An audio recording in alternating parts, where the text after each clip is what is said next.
Is there any advice on what to do when listening to people you disagree with on secondary views such as soteriological views? Some people have very good preaching, but I often spend more time focusing on what I didn't agree with the sermon that I end up missing out on the rest. Yeah, that's a great question.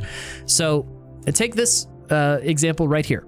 Vadi and I disagree on a lot of very key things. Soteriology, eschatology, but yet we agree on the main things. And I was just so incredibly blessed by his sermon, by his teaching. There are people in this very chat that I am dear friends with, that I love, that I disagree strongly with on certain things. And that's okay.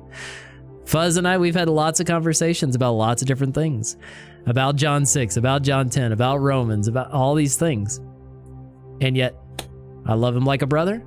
We poke fun at each other, we mess with each other, and that's fine.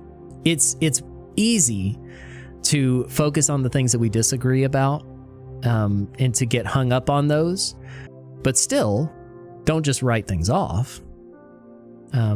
Weigh every matter, be a Berean, test things against the word, not just test things against your upbringing or understanding or whatever. As we grow in maturity, as we become more mature, we're able to say, you know what?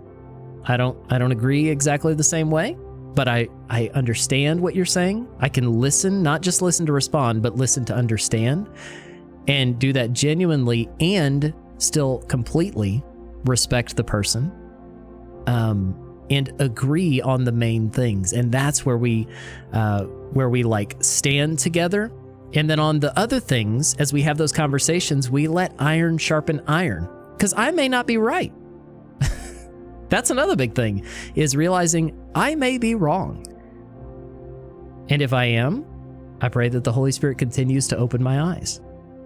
And if I'm right, I pray that the Holy Spirit helps to open other people's eyes, but to keep me humble in the process.